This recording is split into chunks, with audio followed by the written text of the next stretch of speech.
Okay, young men, young women, mothers, fathers, grandmas, grandpas, uncles and aunts, cousins, everybody in the family.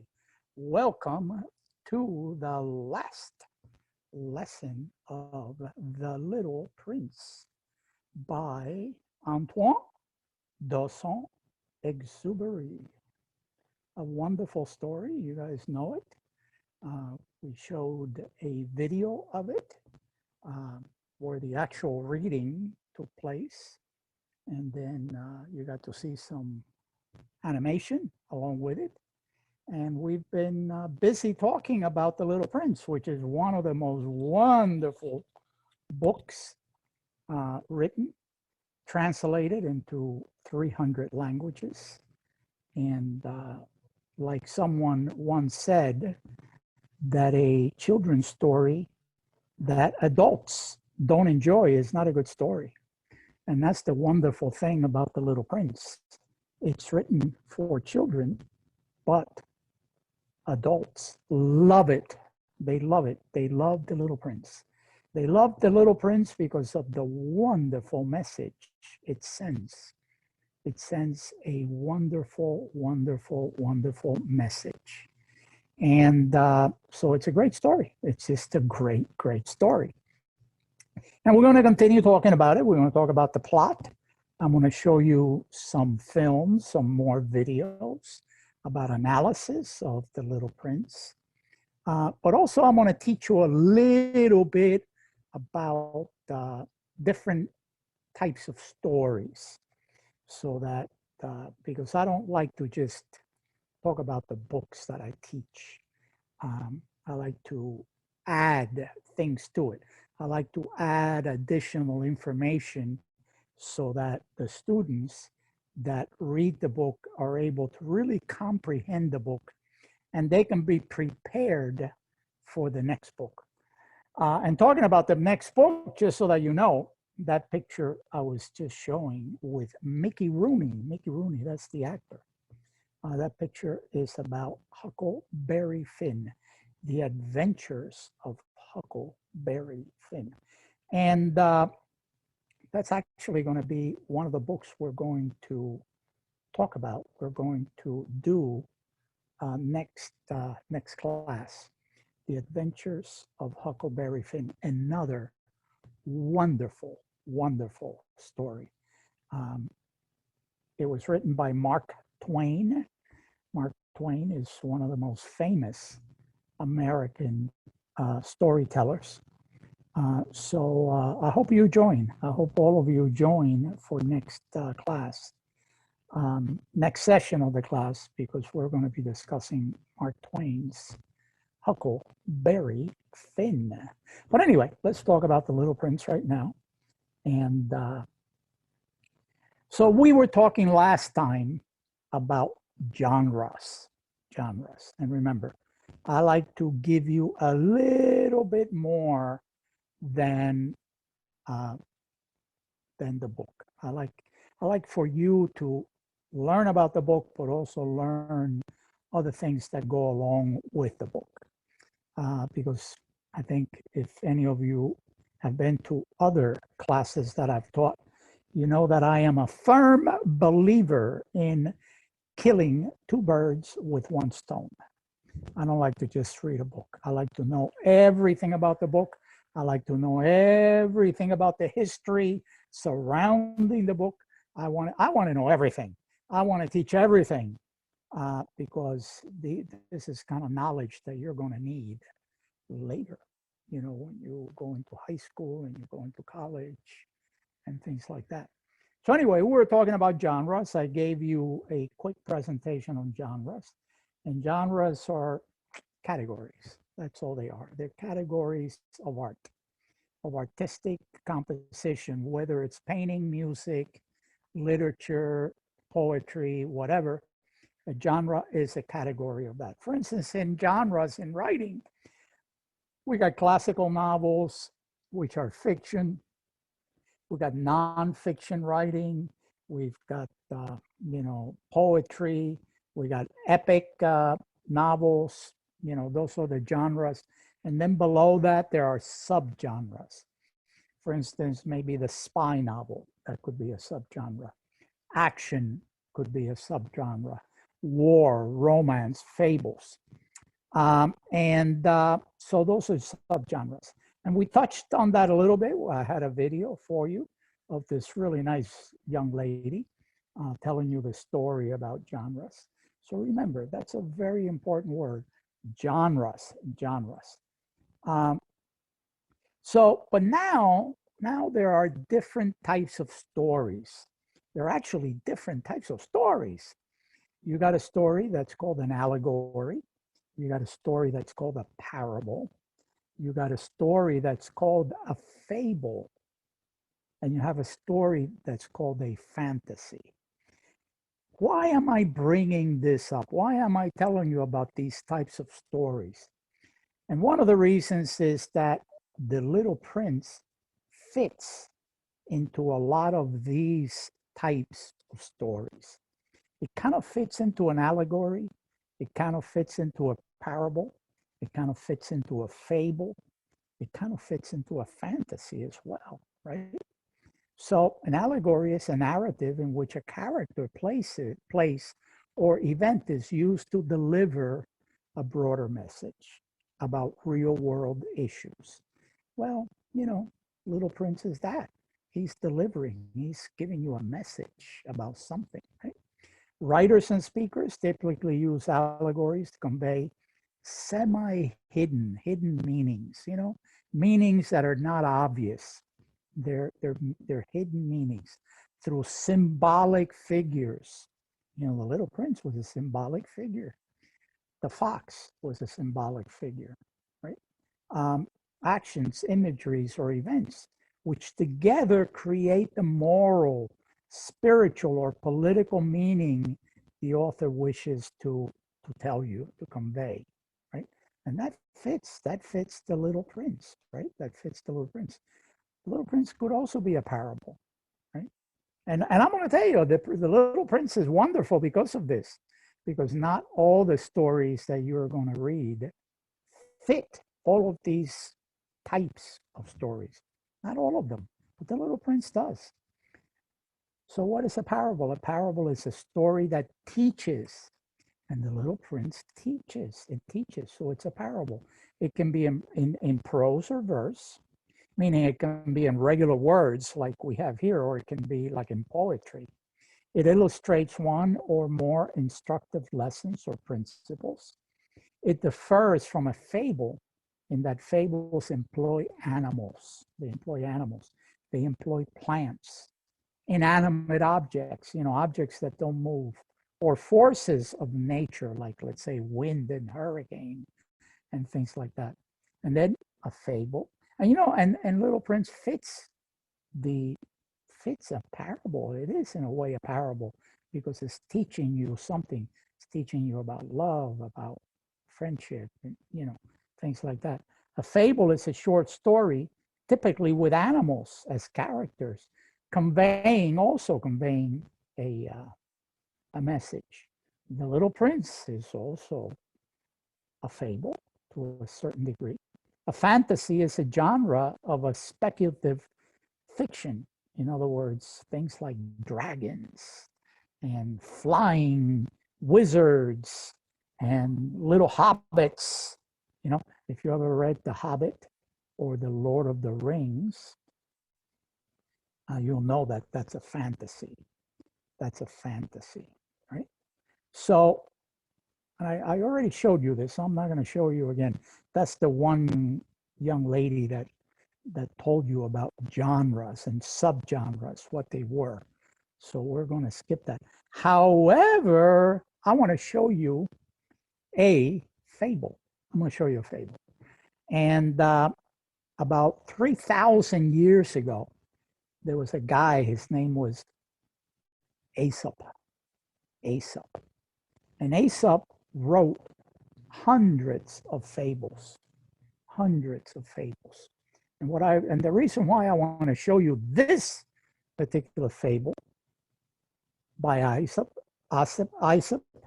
is so that you can make a connection between this wonderful fable and the Little Prince. And you can then understand that the Little Prince fits all of these different categories, allegory, and it fits fable, and even fits fantasy, because there are some sort of fantasy type stuff going on in the Little Prince. So let's watch this. This is a really, really cute story that you will enjoy. It's the fable of the ant and the grasshopper. And it's a short film. It's only a few minutes.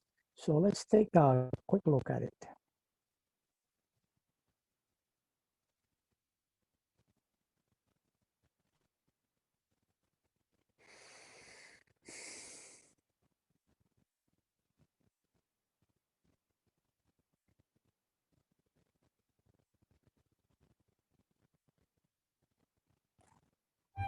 Aesop's Fables, The Ant and the Grasshopper.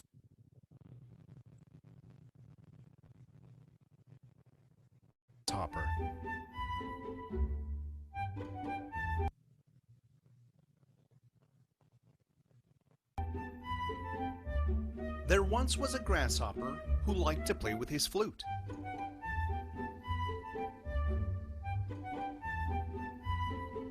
Then one day he met a large group of ants, all of them carrying loot. "What are you doing?" asked the grasshopper, wanting to know. "We are gathering food for the winter," they replied, "before it starts to snow." But the grasshopper played with his flute without a single care.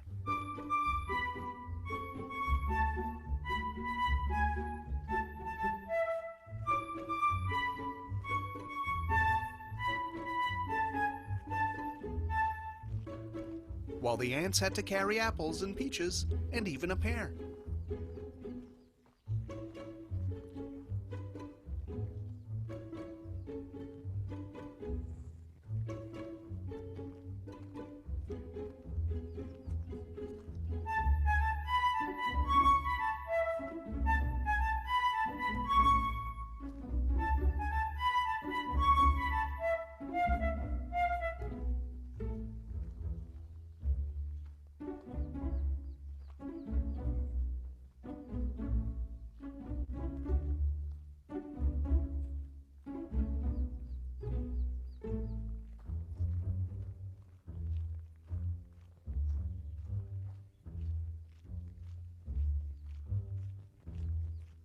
Then the grasshopper saw a berry and took it in one go.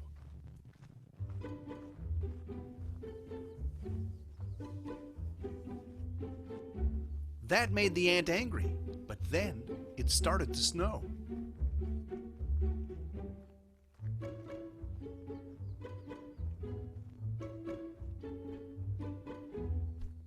The ant took the berry back and quickly ran away.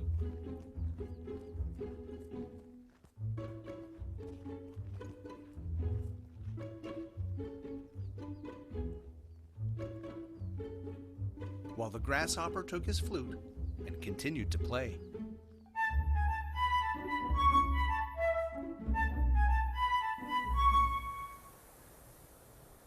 Then a blizzard came around, and the grasshopper had nothing to eat. So he went to the ant's home, hoping to meet.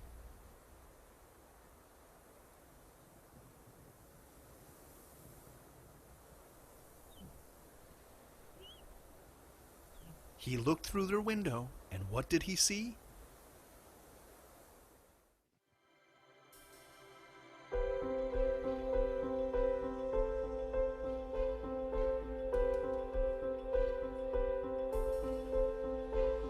He saw ants laughing and eating and all full of glee.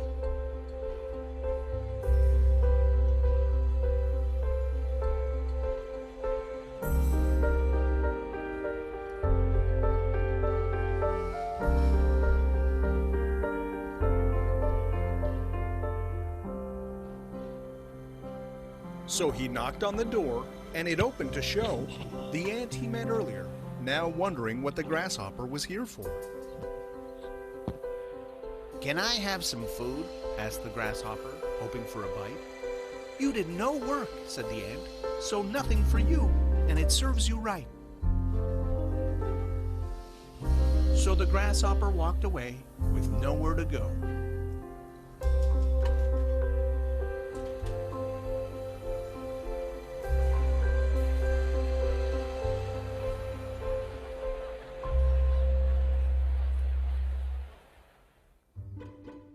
But he learned his lesson next summer and was now in the know. Today, he helps with the work and has made amends.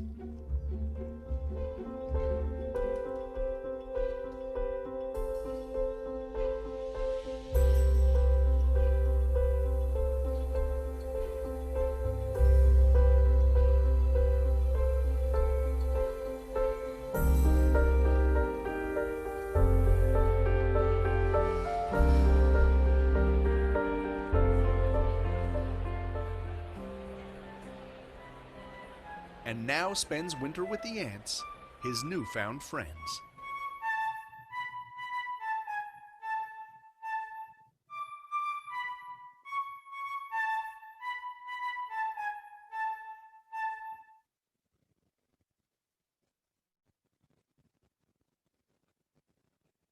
Anyway, so this is one of there's another one there, which is The Lion and the Mouse. Maybe one of these days we'll watch it. But that is a fable. That is a fable, and a fable is a little story that tells you that gives you a message. Gives you a message. In other words, and what was the message of the ant and the grasshopper? And that is that the ants were workers. You know, the ants planned for the future because they knew that during the summertime they needed to gather food and store it for the future. But the grasshopper, he didn't know that. And he spent one winter without any food. So the message of the story is plan for the future. Save for the future. Don't be lazy. It's nice to play the flute, and it's nice to play music, and it's nice to be happy-go-lucky, but you have to plan for the future. And that's what the message is. Now, Antoine de Saint-Exupéry, with The Little Prince, is sending the children and the readers many messages. So, is it an allegory? Yeah, to some degree. Is it a parable? Yeah, I think so, to some degree. Is it a fable? Yeah, definitely. I think it's a fable. Is it a fantasy? Yeah, I think so. It's got some aspects that are fantasy, right? A prince that appears in the desert and then disappears again, goes back to his planet through the bite of a snake. So it's all of these. And this is the reason why The Little Prince by Antoine de Saint-Exupéry is so famous. It is so famous because there's so much into it, and it's a small, tiny little book. It's not a very big book, you know.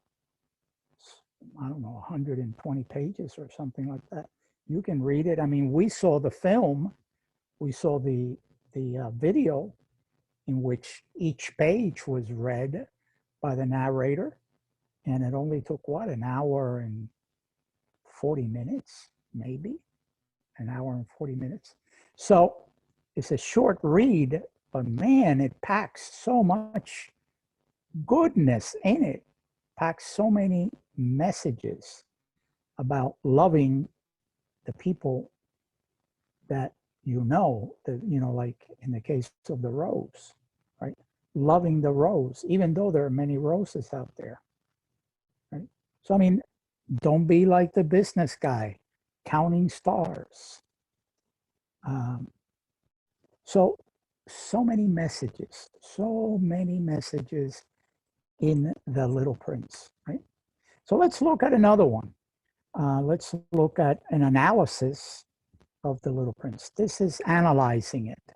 What does the word analyzing means? It means that you're looking at it and you're trying to figure out, you're trying to tell other people what the story is about. So let's look at this one. I'm going to show you a couple, and then we're going to talk a little bit about the Little Prince. And then we're going to open up the floor for the meeting for talking about things, just talking about answering questions and getting your feelings as to what the Little Prince is all about, what lessons you learned from the Little Prince. So let's look at this one.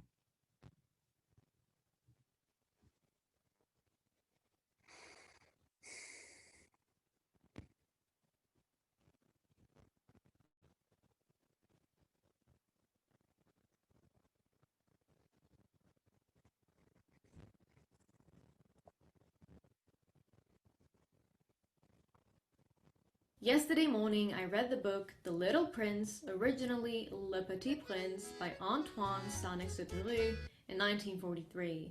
I believe it's become the most translated book in the world besides religious texts, and it's a philosophical tale about a little blonde boy who leaves his planet to go explore the galaxy, and each planet that he visits is inhabited by a single person with somewhat of a bizarre profession. Now, it's an amazing tale about love and friendship and loss and loneliness and the meaning of life and kind of everything in between. Now, it's an absolutely adorable story and it's fairly short. It's only around 150 pages. So I definitely recommend you to set aside some time to dive into the bizarre yet beautiful world of The Little Prince. Now, whenever I finish reading a book, I like to set it aside for some time and kind of reflect on it, and then I like to go back and write down some of my thoughts and my feelings. And today I thought, why not share some of what I wrote with you all? So I ended up writing about 1 or 2 pages of my personal thoughts, and then I picked out 4 or 5 quotes that I think kind of goes with it. So I will start by reading the quotes and then the thoughts that I had. Now here is the first quote from the book. "People where you live," the Little Prince said, "grow 5,000 roses in one garden, yet they don't find what they're looking for." "They don't find it," I answered. "And yet what they're looking for could be found in a single rose, or a little water." "Of course," I answered. And the Little Prince added, "But eyes are blind. You have to look with the heart." And here's what I wrote. Something I always tell myself, and that I try to tell others, is that you create the meaning of things. A flower can be either just a flower, or it can be your entire world. A person can be a stranger, or a best friend. The same goes with situations. A lunch with friends can be either the most boring thing, or it can be fun and meaningful, all depending on how you choose to see it. There is a reason why people become miserable and greedy, and why it's so dangerous. It can essentially be an addiction.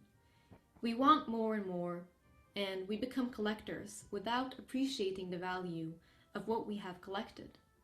Because we don't stop and look. We're too busy collecting. We need to stop more. Now here's a second quote from the book that I chose. "Grown-ups love figures. When you tell them you've made a new friend, they never ask you any questions about essential matters. They never say to you, what does his voice sound like? What games does he love best?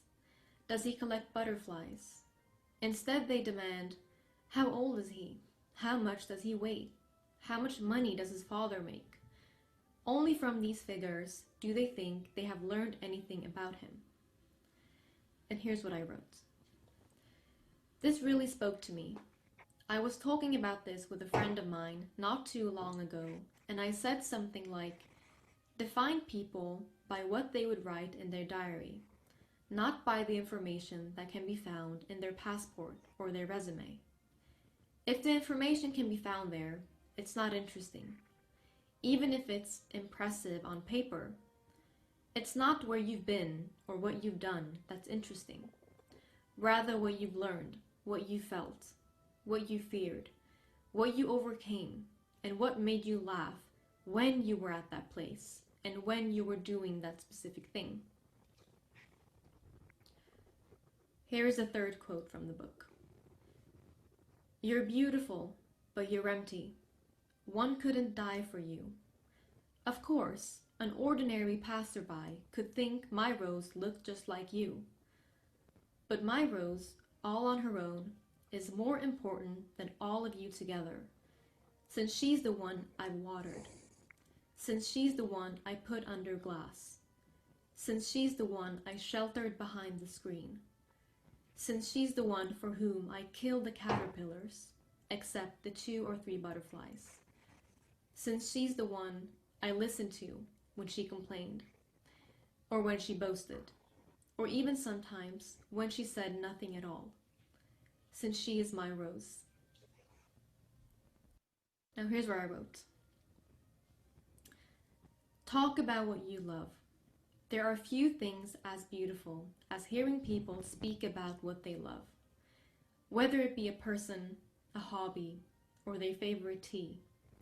Speak of it, and don't be afraid to speak of it loudly and with passion. Love is never ridiculous, nor is expressing it. In the tale, they speak of a rose, but the rose can be anything you want it to be. It can be yourself, your job, a parent, a loved one, or a passion. And here is another quote from the book. It is the time you have wasted for your rose that makes your rose so important. And here's what I wrote. Time is currency, yet we often fail to actually understand how we're spending it. Why do we do the things we do? A lot of it doesn't even make sense to us, and we don't seem to care for it to make sense. We just want things and do things because we think it's right and because we think it's good. We want too much money, success, fame, romance, yet we don't actually know why and what it's for. Is it because we think it'll give us happiness? Do we even want happiness? What does happiness even mean? Now here is the final quote that I chose. I didn't write anything about it. I just really want to read this quote to y'all. It's just so beautiful. Here it goes. Well, I must endure the presence of a few caterpillars if I wish to become acquainted with the butterflies. And I just wrote patience and trust. The thoughts that I've written are completely raw.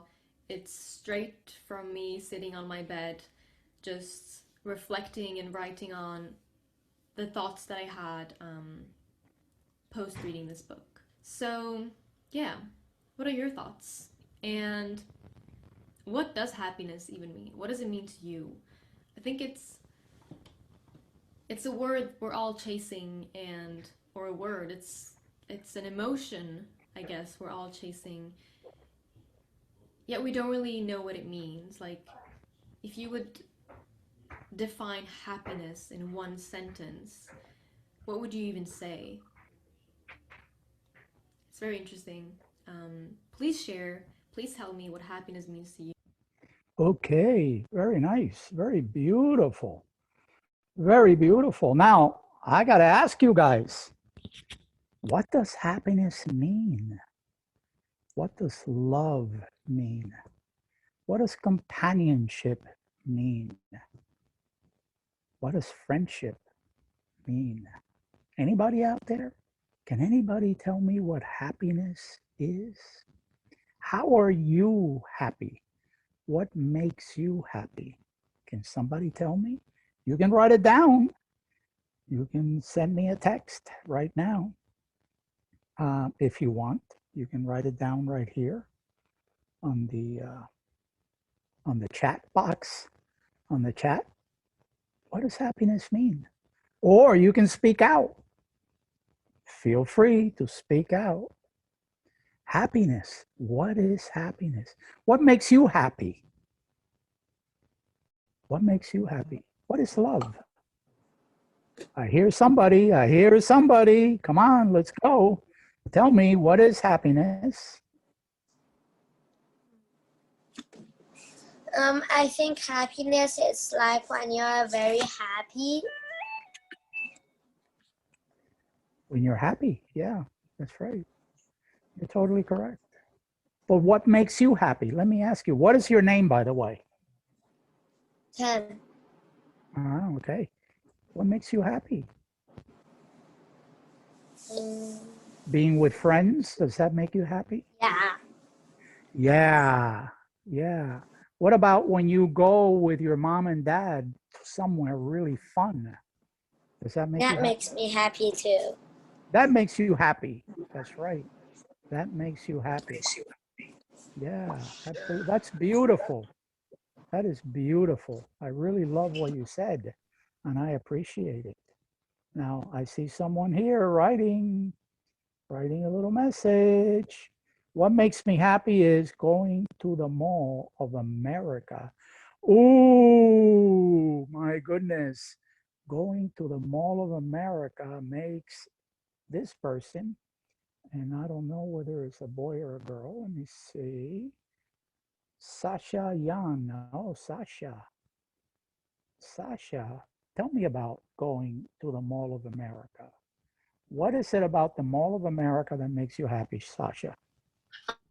So when I go to the Mall of America, there's like a lot of interesting things to do, and there's like a lot of fun roller coasters to do, and some of them are kind of scary. So yeah. Catherine Lee says the same thing. She says the same with me. Whoa. Yeah, the Mall of America. I've never been to the Mall of the Americas. I've never been there, the Mall of America. Never been there. It's in So you're Rochester. saying that they have rides? It has rides and literally everything in a Lego shop also. Ooh. But it's in Rochester, Minnesota, so it'll be quite around. Oh my gosh, that sounds beautiful. So you go there and you relax, right? You feel totally relaxed.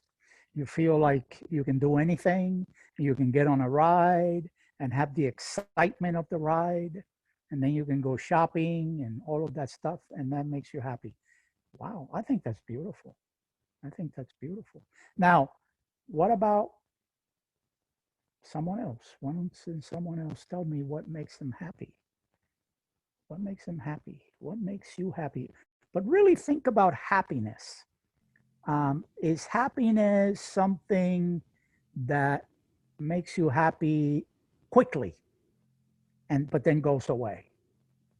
Or is happiness, the true meaning of happiness, is something that makes you happy for a long, long, long, long time, right?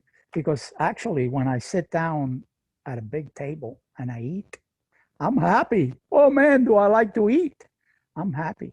But once I finish eating, the happiness kind of goes away, you know?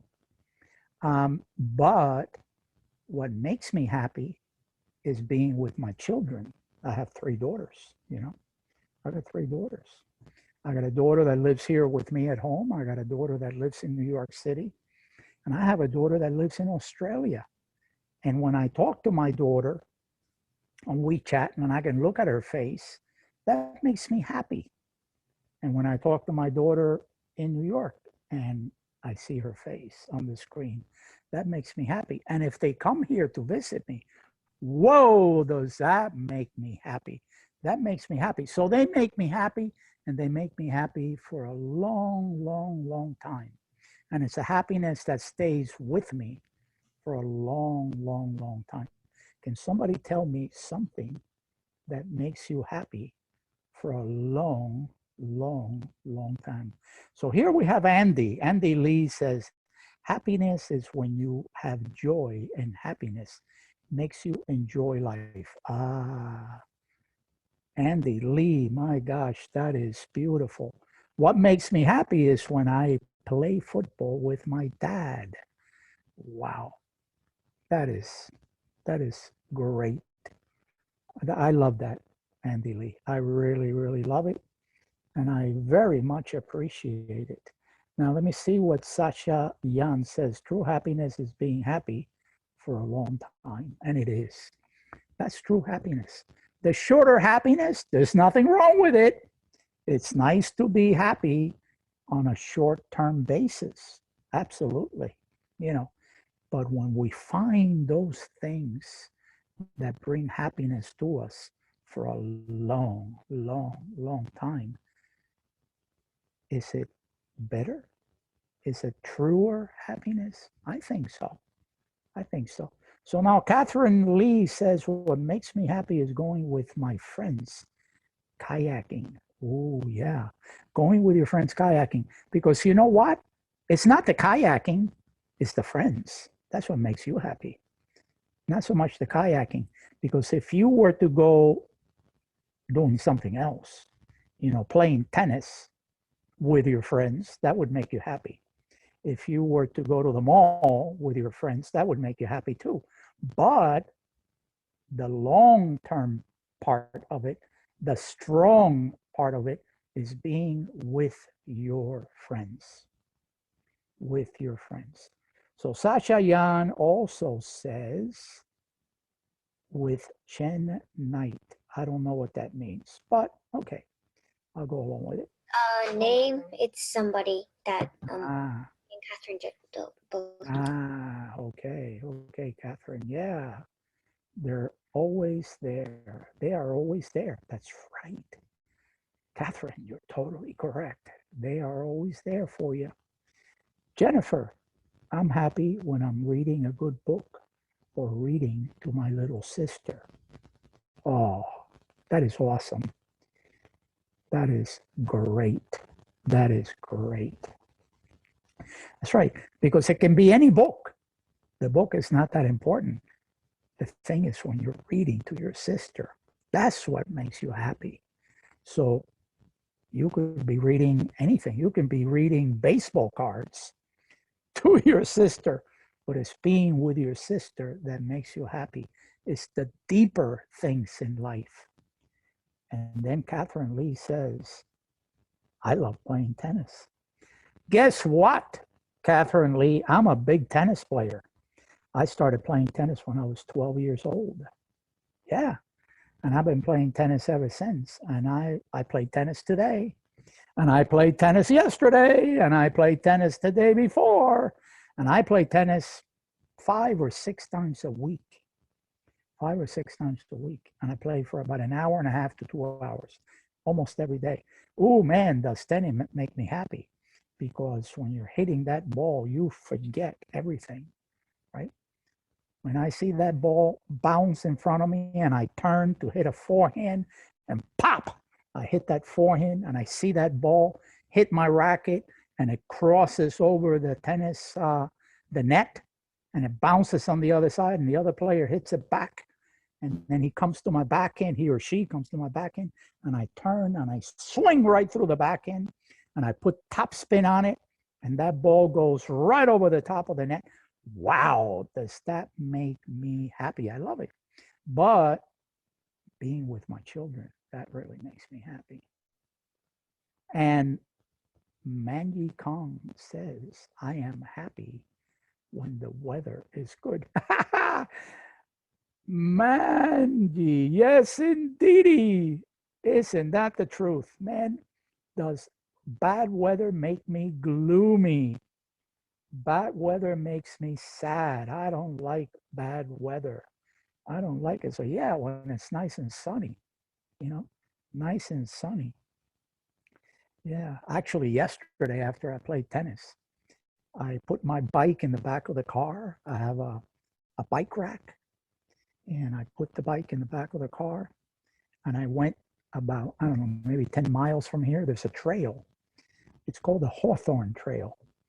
And I usually go on that trail and I, ride, I work on my legs and things like that. And wow, the weather was beautiful in Florida. I live in Florida. So I rode the bike in the sun and everything. And I had played tennis in the morning, but I still had a little energy. So I went for a bike ride. Soft, easy, no big deal. I didn't go very hard because that trail, you can actually go hard on that trail. Wow, I was so happy when I got home. Yeah, so, many things bring you happiness. Many things bring you happiness.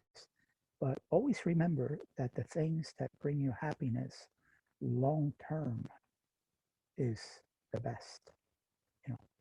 That's the best. That's the best. Those are the best happy moments, being with our family, being with the people we love, accomplishing things, reaching a goal, reaching a goal. The happiest that I was, some of the happiest moments I ever experienced was when I first graduated from high school, holding that diploma in my hand and the cap. I remember wearing the graduation cap and the robe. And I held that diploma and I went to my mom and I said, I did it. I did it. And then the next time was when I graduated from college, the same thing. I put the cap on, I put the robe, and I got my degree. And then the third time was when I went back to school, to get a master's degree. And I finished. Oh my gosh, it was so hard to do because there was so much writing, so many papers that I needed to write. And that's what I want to do with you. That brings me brings me happiness when I can teach you and I can prepare you for later in life, when you go to college, when you get your master's, when you get a PhD maybe. I want to be part of it. I want to be part of that accomplishment. I may not be around, but maybe you'll remember me, and that's good enough for me. That's good enough for me. Oh yeah, I learned about genres. I learned about The Little Prince. I learned about Treasure Island. I learned a lot of these things from someone who taught me, and that's what teachers do. That's what makes us happy. It makes us happy to teach you. So these greater things in life, those are the things that we should strive for. Those are the things that we should strive for. And those are the things that Antoine de Saint-Exupéry was trying to tell you, the message that he was trying to bring to you. That's the message that he was trying to bring to you. The bigger things, bigger things. What is friendship? What is love? Right? How he took care of his rose. Right? How he learned from the fox. All of these things, right? So it's a really wonderful book. Does anybody else want to comment? We're happy to hear everybody's comment because you guys are doing great. You guys are giving us a lot of food for thought, a lot of food for thought. So remember, happiness is the big stuff, the big stuff. The big stuff. Yeah, playing tennis is good. Riding the bicycle is good. That goes away. Family, that's happy. Accomplishments, that brings us happiness. So remember that. Remember that. Okay, so let's move on here. Let me see. Let me go back.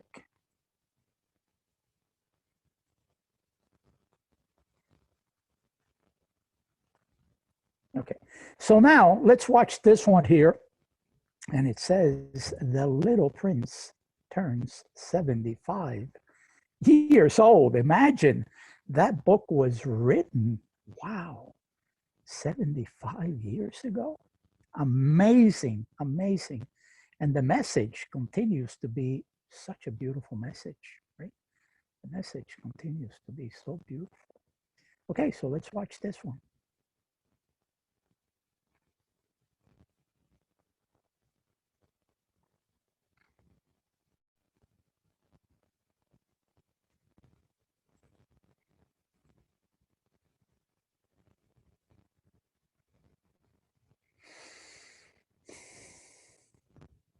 It's been 75 years since the little prince landed on Earth from his tiny planet, B612. The unusual and philosophical tale became an international phenomenon and has fans of all ages around the world. So this is my tattoo. It's more than just a book, it's an obsession. My collection today contains more than 6,200 books. In its original title, Le Petit Prince is a poetic children's book written for grown-ups. The book begins, all grown-ups were children, but few of them remembered it. Written in 1943, by French poet and airman Antoine de Saint-Exupéry after the outbreak of World War II. It's based on his personal experiences in the war, where he crashed his plane in the Sahara Desert. Illustrated with Saint-Exupéry's drawings, the story is about a young prince's exploration of isolation, friendship, love, and fear. I see the book in a show window. It was 1980 that this book, the French book I read, was translated in Japanese. Today, The Little Prince is one of the most translated books in history, told in 345 different languages, including Hassania, a rare version of Arabic from North Africa, and Toba, an indigenous language from Argentina. At the moment, we are working on a new translation into Mapuche of south of Chile. Very interesting project because this language could disappear. But what makes this book so special? It's the story of, a man lost in the desert. We've all at some stage felt like we're lost, so that's relatable. I love the symbolism the author uses in the book. It's really simple, but extremely interesting and extremely powerful story. For me, it's like a story about that we have to listen to our hearts. I think it's about philosophy, I think it's about love, I think it's about becoming more comfortable with yourself, and I think it's a journey of discovery. I mean, reading it as a child, of course, it's telling you what you would expect in life, what an adult life is like. You're going to meet people who are obsessed with themselves. It explains the life, the grown-up life.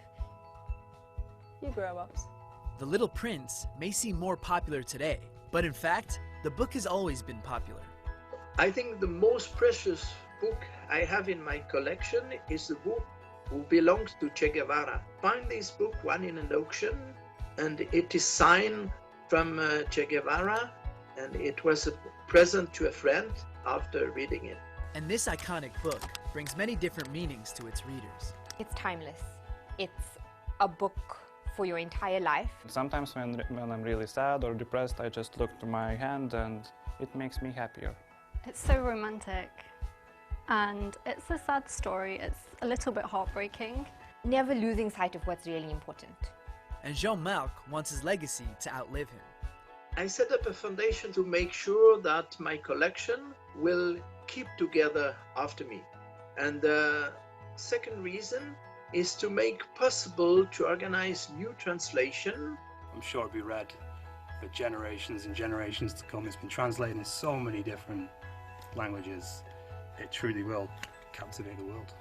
Saint-Exupéry never lived to see what a worldwide phenomenon the Little Prince would become. He disappeared on a reconnaissance mission at sea with his plane and was presumed killed in 1944. The wreckage of his plane was discovered in the Mediterranean Sea, near Marseille in 2000. And the Little Prince said, All right, I'm going to start the video again because I think somebody was saying they couldn't hear it very well. So I raised the volume, and let's start all over again. Since the Little Prince landed on Earth from his tiny planet, B612, the unusual and philosophical tale became an international phenomenon and has fans of all ages around the world. So this is my tattoo. It's more than just a book, it's an obsession. My collection today contains more than 6,200 books. In its original title, Le Petit Prince is a poetic children's book written for grown-ups. The book begins, all grown-ups were children, but few of them remembered it. Written in 1943 by French poet and airman Antoine de Saint-Exupéry after the outbreak of World War II, it's based on his personal experiences in the war, where he crashed his plane in the Sahara Desert. Illustrated with Saint-Exupéry's drawings, the story is about a young prince's exploration of isolation, friendship, love, and fear. And I see the book in a show window. It was 1980 that this book, the French book I read, was translated in Japanese. Today, The Little Prince is one of the most translated books in history, told in 345 different languages, including Hassania, a rare version of Arabic from North Africa, and Toba, an indigenous language from Argentina. At the moment, we are working on a new translation into Mapuche of south of Chile. Very interesting project because this language could disappear. But what makes this book so special? It's the story of, a man lost in the desert. We've all at some stage felt like we're lost, so that's relatable. I love the symbolism the author uses in the book. It's really simple, but extremely interesting and extremely powerful story. For me, it's like a story about that we have to listen to our hearts. I think it's about philosophy, I think it's about love, I think it's about becoming more comfortable with yourself, and I think it's a journey of discovery. I mean, reading it as a child, of course, it's telling you what you would expect in life, what an adult life is like. You're going to meet people who are obsessed with themselves. It explains the life, the grown-up life. You grown-ups. The Little Prince may seem more popular today, but in fact, the book has always been popular. I think the most precious book I have in my collection is the book who belongs to Che Guevara. Find this book, one in an auction, and it is signed from Che Guevara, and it was a present to a friend after reading it. And this iconic book brings many different meanings to its readers. It's timeless.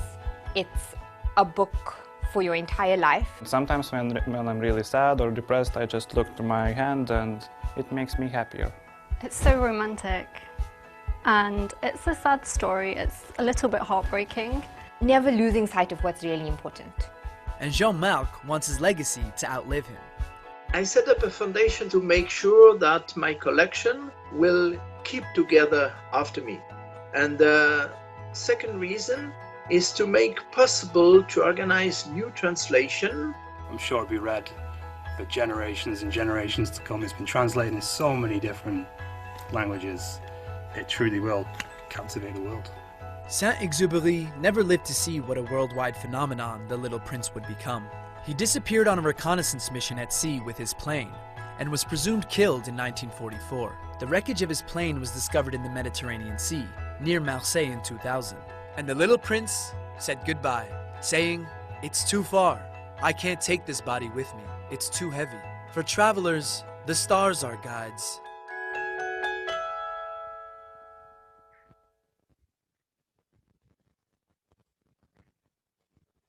Well, beautiful.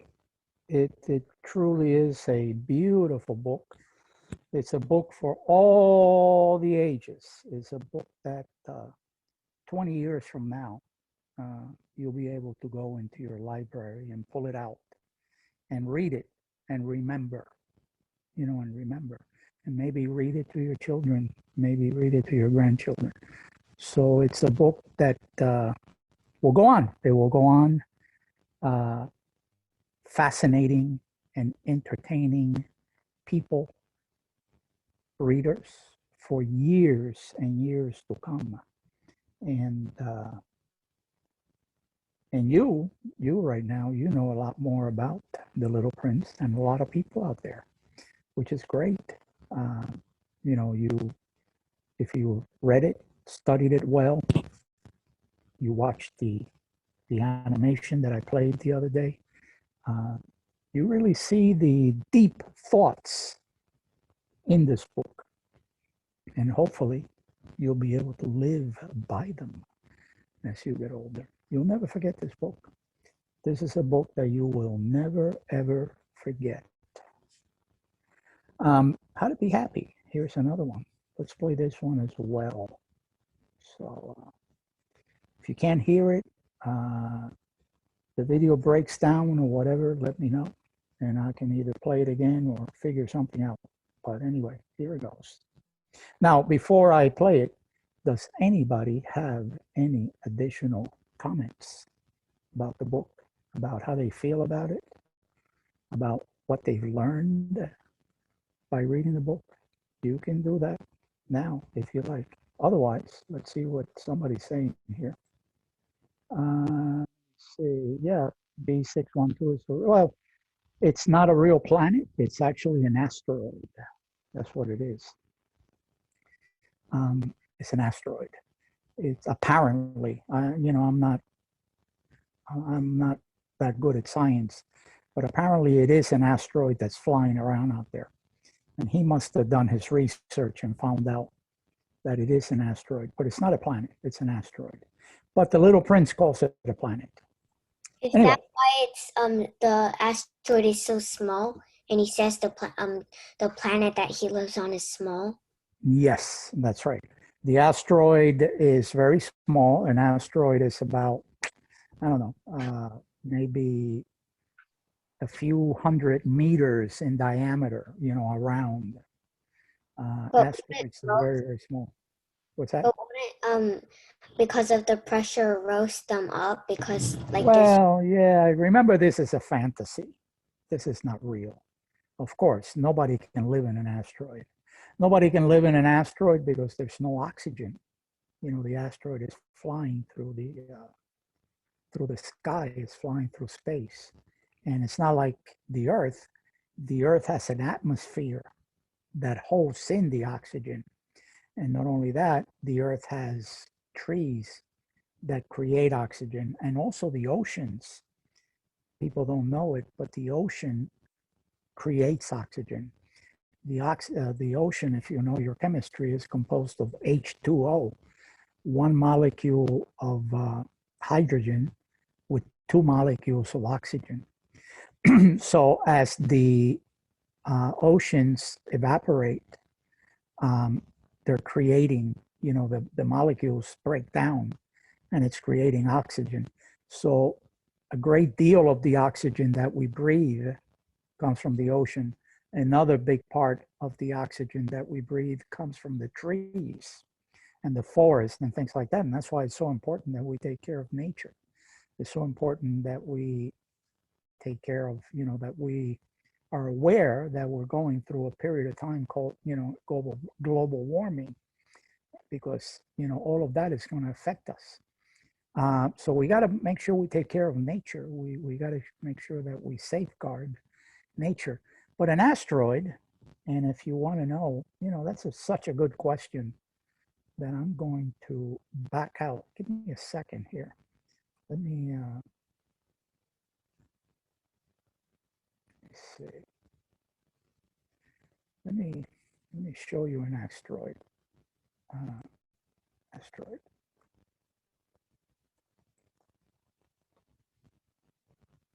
Asteroid. No, I spelled it wrong. Asteroid. So let's take a peek at asteroids so that we can understand what they are. And let's do images here. And this is an asteroid. And in times past, and we can still have it happen to us now, but asteroids have hit the Earth. And they put holes on the Earth, actually. When geologists, people that study the Earth and rocks and things like that, they find places that the Earth has holes. And they say, the theory is that these holes were created by asteroids such as this one hitting the Earth. So asteroids are very small. They're very, very small. They're rocks. And they're, let me see if well, this is the trajectory of some of the asteroids.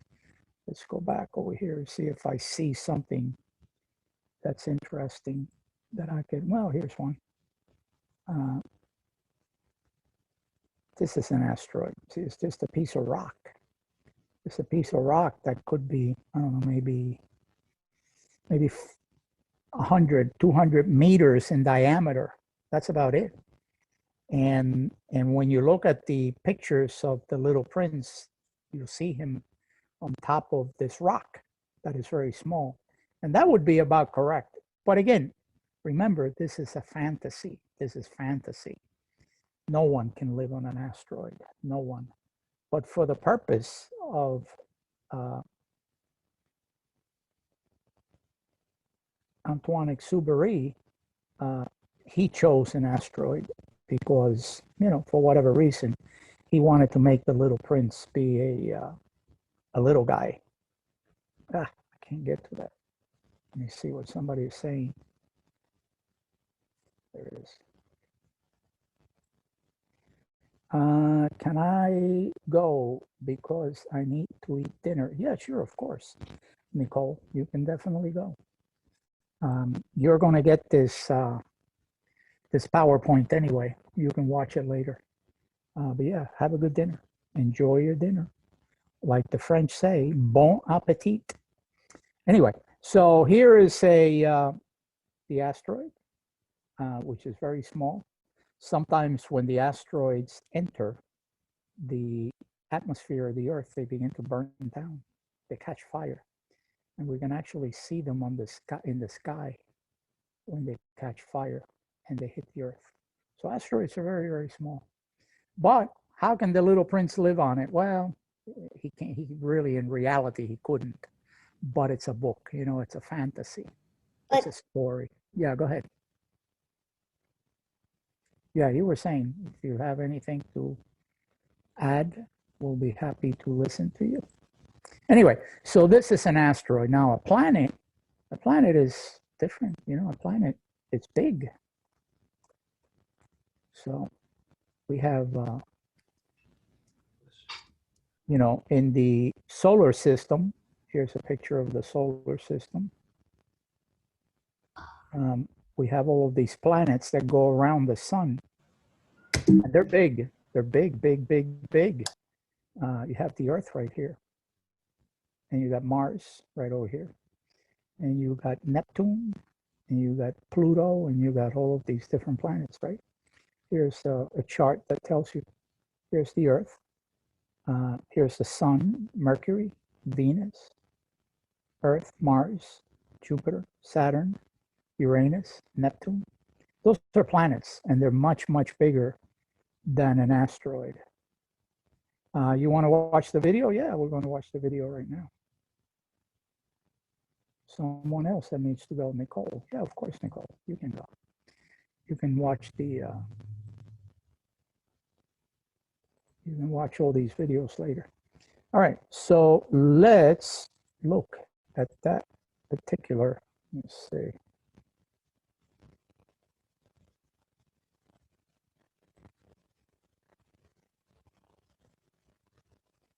The Little Prince turned 75. Okay, so let's watch How to Be Happy. Give me a second here. We'll set it up. There you go. How to Be Happy.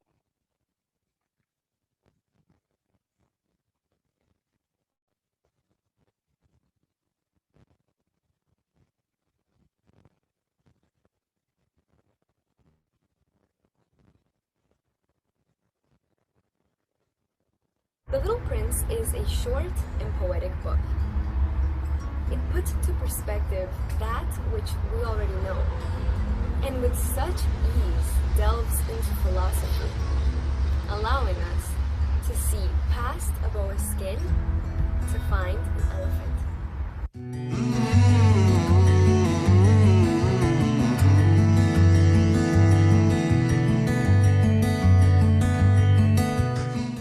Lesson number 1. Growing up is a trap. There is a part where the little prince meets an accountant, and he learns what money does to people. The idea that making lots of money is the answer drowns out all passion for the things we truly love. We begin chasing something as ephemeral as money, and we stop paying attention to the things that fill our heart with passion. I can't hear anything. Things are not I always... can't hear anything. At the beginning of the book, one of the main characters of the book draws... Okay, you can't hear anything at all? Let's start again. Let's start from the beginning. Let's see if we can get it to here. Let me make sure that I'm going to stop sharing and I'm going to reshare. All right. Share again. Let's try it out. Poetic book. It puts into perspective that which we already know, and with such ease delves into philosophy, allowing us to see past a boa's skin to find an elephant.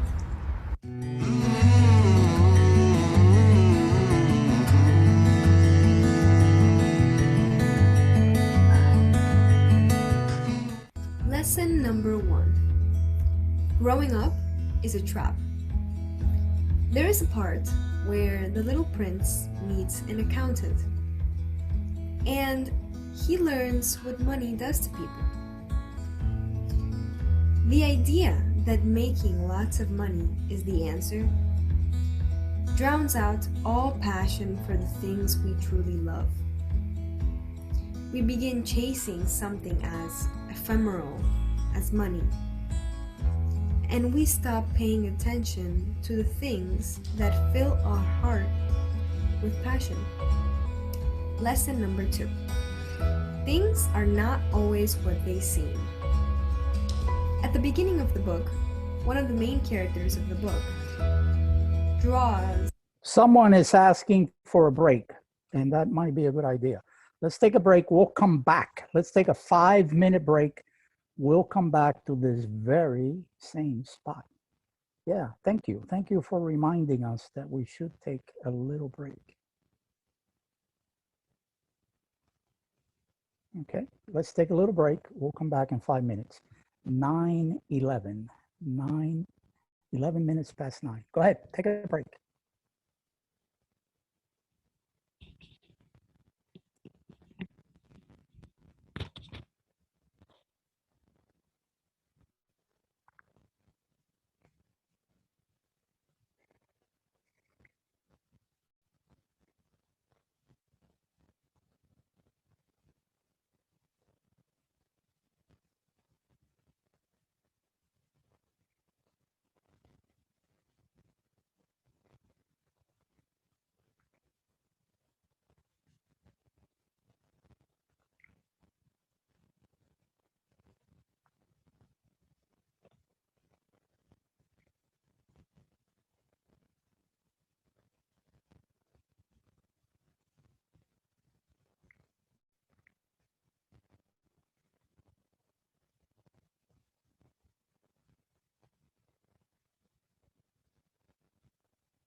Okay, one more minute.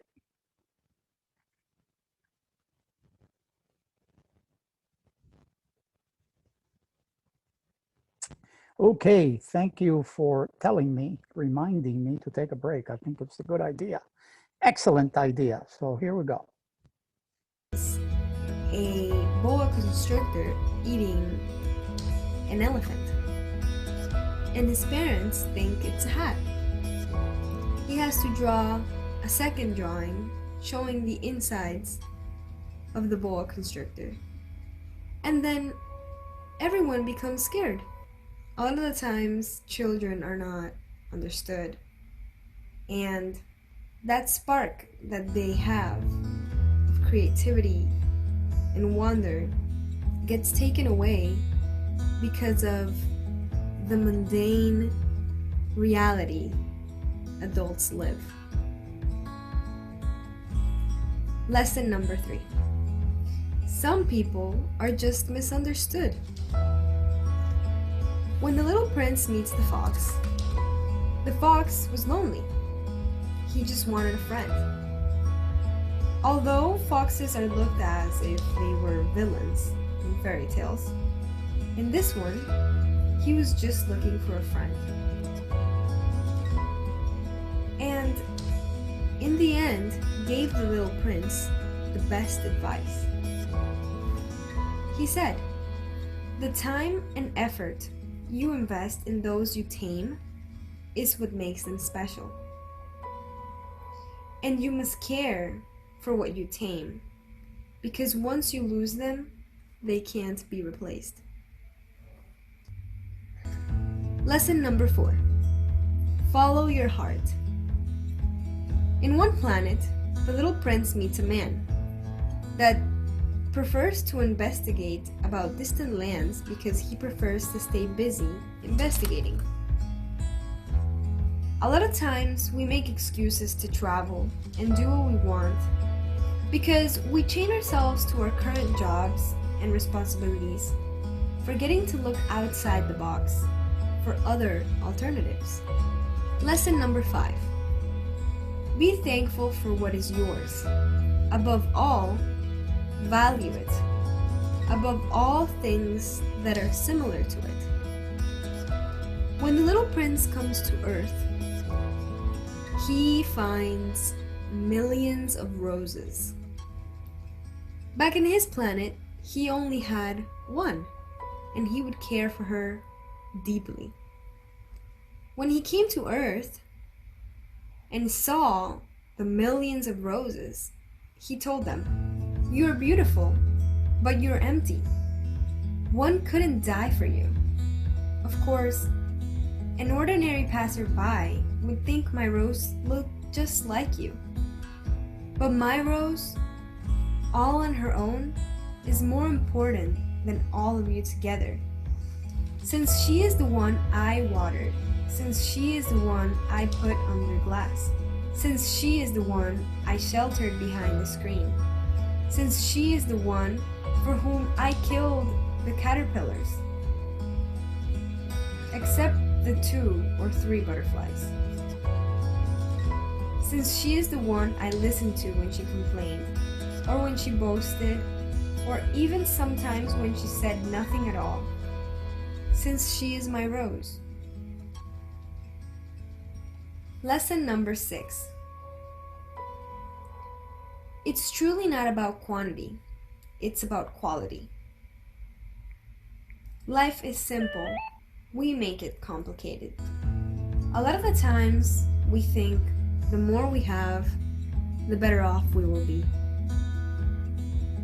But the truth is, it never ends up being that way. People where you live, the little prince said, grow 5,000 roses in one garden. Yet, they don't find what they're looking for. And yet, what they're looking for could be found in a single rose or a little water. Of course, I answered. And the little prince added, but eyes are blind. You have to look with the heart. Lesson number 7. Most people tend to repeat what everyone else says. Don't trust grown-ups. This is the final quote, and it's one of my favorite. Grown-ups love figures. When you tell them you've made a new friend, they never ask you any questions about essential matters. They never say to you, what does his voice sound like? What games does he love best? Does he collect butterflies? Instead, they demand, how old is he? How much does he weigh? How much money does his father make? Only from these figures do they think they have learned anything about him. The Little Prince was one of the first books I read. My dad showed it to me, and I fell in love. I hope that it enlightens you as much as it enlightened me.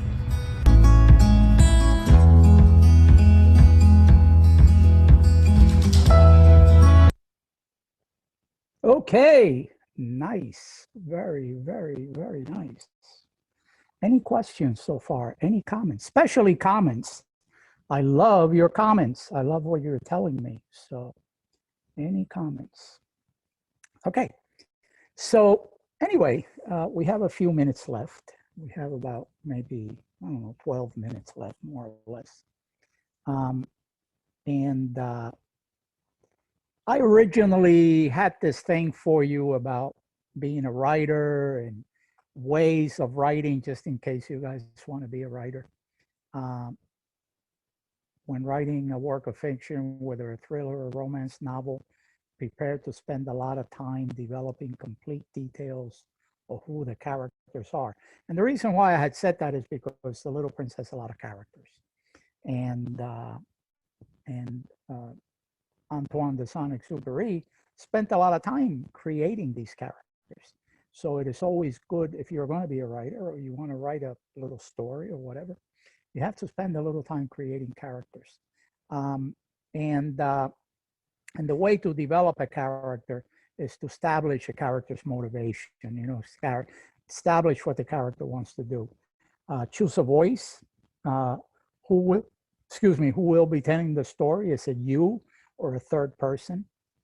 Do a slow reveal. In other words, don't say a lot about the character at first. Give your readers a little bit at a time about your character. Create conflict. The Little Prince faced conflicts, right? He faced the final conflict with the snake. So, you know, create conflict. Give important characteristics a backstory, meaning that you got to tell a little story about each character. That's what's called a backstory. Describe a character's personality, develop secondary characters. So, and that's what Antoine de Saint-Exupéry did. So since this is the end of the class, and I already showed you a lot of other films and things, we're not really going to worry too much about this assignment. If you want to do it, you can go ahead and do it and send it to me.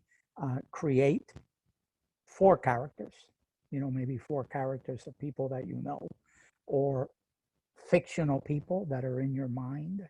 Create those characters, send it to the cloud email. They'll forward it to me.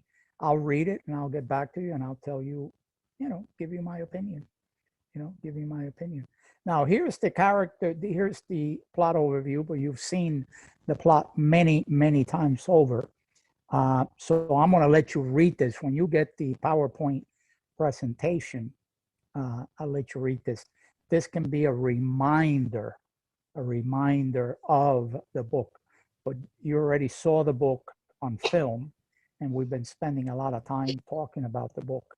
So let's not waste a lot of time on this. I'd rather talk to you guys about something else, about something else. But anyway, read through this. And the plot overview is about, I don't know, it's about 3 pages that I have here.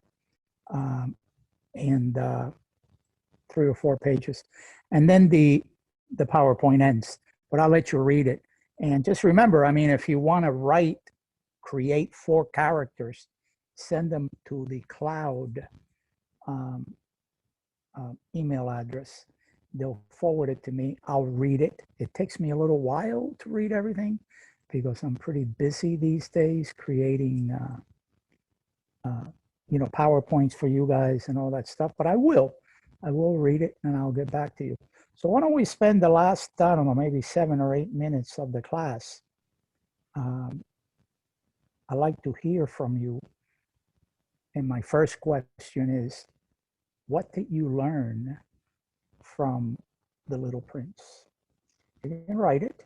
You can write it in the chat, or you can jump right in and tell me, what did you learn? What is the first thing that you learned about The Little Prince? What is the first thing you learned about The Little Prince? And I can tell you what I learned. So just to get it started, I learned that adults worry too much about numbers, and they don't worry about passions and emotions and the way they feel about people and things. They worry about numbers. How tall is he? How much does he weigh? How much money does he make? How big is his house? How many cars does he own? Numbers, numbers, numbers, numbers, numbers. But adults a lot of times don't say, is he a nice person? Do you like him? How does his voice sound? Is he a nice guy? Do you ever talk to his wife? Do you ever talk to his children? These are the things that a lot of times adults don't really talk about. That's what I learned. That's what I learned about The Little Prince. What about you? What about you? Let's see who's over here. Let's call on somebody. Max. What about Max? What do you think, Max? What do you think? What did you learn, Max? I learned that grown-ups don't understand everything. They always ask you questions that doesn't really matter. Yeah, that's right. That's right. All that stuff. Yeah, that's right. That's right. And I agree with you. Grown-ups don't know everything. That's right. Grown-ups don't know everything. Go ahead, keep on going. Yeah. Keep on going. Now, yeah, go ahead. They don't concentrate on quality. They just care on numbers and quantity. Yeah. They don't look at the beautiful things, right? A lot of times they don't look at the beautiful things. They're worrying about money. They're worrying about, all of these other things. And they don't look at flowers, right? They're not looking at the flowers. They're not looking at the beautiful mountains, right? Yeah, I agree with you. Sasha Yan says, to love what you have, and that adults are clueless about the things that you are trying to explain. Sasha, yeah, totally. I'm with you. I'm totally with you. Anybody else? What about Catherine? Catherine Lee. Catherine Lee, I'm calling upon you. What do you think, Catherine? You got to speak a little louder. I can't hear you.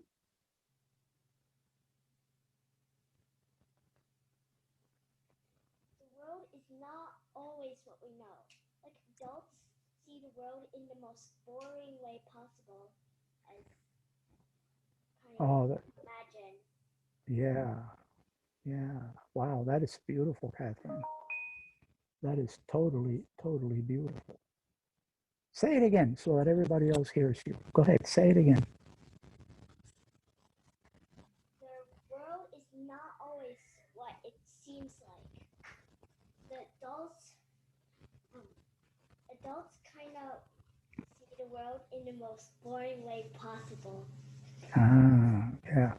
The world is not what sometimes it seems like. Wow, Catherine, that is beautiful, Catherine. That is absolutely beautiful. Yeah. What about Andrew? Andrew. Hey, Andrew. What's Andrew doing? Tell me what you think, Andrew. What did you learn from this wonderful book? Hello, Andrew. Okay, maybe Andrew left the computer for a little bit. What about Timothy Way? Timothy! Where is Timothy? Where's my buddy Timothy? What do you say, Timothy? Is Timothy there? Can Timothy tell us what he's doing? Yeah. I think he's just this picture of a deer in there. I don't think it's gonna Ah, okay. All right. Jennifer. What about you, Jennifer? What do you think? Jennifer. Let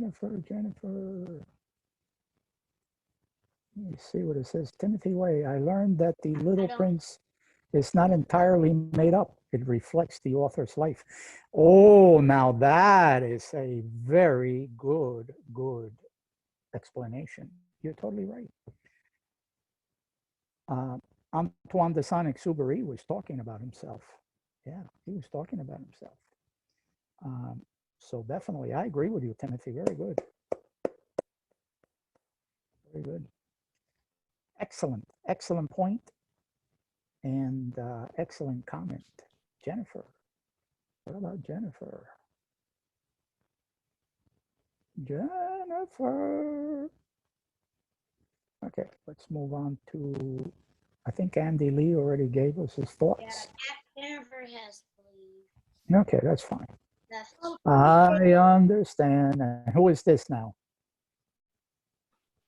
Andrew is still here, actually. He's okay.